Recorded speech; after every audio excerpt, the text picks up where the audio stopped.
വീട്ടിലെത്തിക്കഴിഞ്ഞാൽ രാവിലെ ഉച്ചയ്ക്ക് വൈകുന്നേരമൊക്കെ എന്ത് കഴിക്കണമെന്ന് നേരത്തെ ഒരു ചെക്ക് ലിസ്റ്റും പ്ലാനിങ്ങും ഒക്കെ നമുക്ക് ഉണ്ടാവാറുണ്ട് കേട്ടോ. അപ്പോൾ രാവിലെ വെജ്, ഈവനിങ് നോർത്ത് ഇന്ത്യൻ, അങ്ങനെ കുറേ അധികം പ്ലാൻസ് ഒക്കെ ഞാനും സച്ചും കൂടെ ചേർന്നിടാറുണ്ട്. ഈ സേലം സെൽവി മെസ്സിൽ വന്നിട്ട് ഫുഡ് കഴിക്കുക എന്നുള്ളത് നമ്മുടെ നേരത്തെ പ്ലാൻ ചെയ്ത് വെച്ചിരുന്ന ഒരു പരിപാടി തന്നെയായിരുന്നു.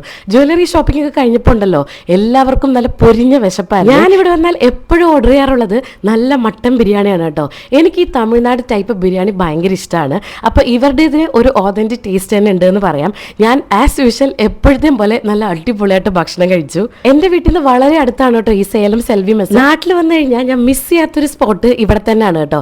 പണ്ട് ഇതൊരു ഒറ്റ റെസ്റ്റോറന്റ് ആയിരുന്നു, വെജും നോൺ വെജും ഒക്കെ ആയിട്ട്. ഇപ്പൊ അത് സെപ്പറേറ്റ് ആയിട്ട് വെജ് നോൺ വെജ് എന്നൊക്കെ പറഞ്ഞ് 2 റെസ്റ്റോറന്റ് ആക്കിയിട്ടുണ്ട്.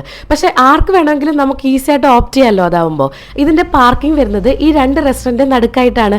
എനിക്ക് ഇവിടുത്തെ ബിരിയാണിയൊക്കെ ഭയങ്കര ഇഷ്ടമാണ്. അതുകൊണ്ട് ആ വെജിന്റെ ഭാഗത്തേക്ക് തീരെ പോവാറില്ല. നമ്മളെപ്പോഴും യൂഷ്വലി വെജ് ഒന്നെങ്കിൽ ശരവണ ഭവൻ അല്ലെങ്കിൽ A to B, ഇതൊക്കെ പണ്ട് മുതലേ ഉള്ളൊരു ശീലമാണ് കേട്ടോ.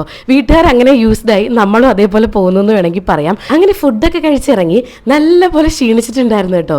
ഇപ്പോൾ ഈ ട്രാവലിംഗ് ആയതുകൊണ്ട് എപ്പോഴും ഭയങ്കര ടയർഡാണെന്ന് എനിക്ക് തോന്നാറുണ്ട്. ഇനി നമ്മൾ പോകാൻ പോകുന്നത് നേരെ വീട്ടിലേക്കാണ്. നാളെ രാവിലെ തന്നെ നമുക്കൊരു സ്ഥലം വരെ പോകാനുണ്ട്.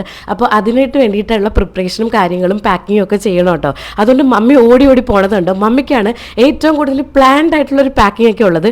ഞാനും സച്ചും കിട്ടുന്നതൊക്കെ വാരി പറക്കി പൊക്കോളും. ഈ B60 സിമ്പിള് താഴെ വന്നേക്കുന്നത് കണ്ടോ, ഇത് അടിപൊളിയായിട്ടുണ്ടല്ലേ. നൈറ്റ് ടൈം ആകുമ്പോൾ ഈ വണ്ടി ഒരു രക്ഷയില്ല കേട്ടോ, അത്രയ്ക്ക് അടിപൊളി.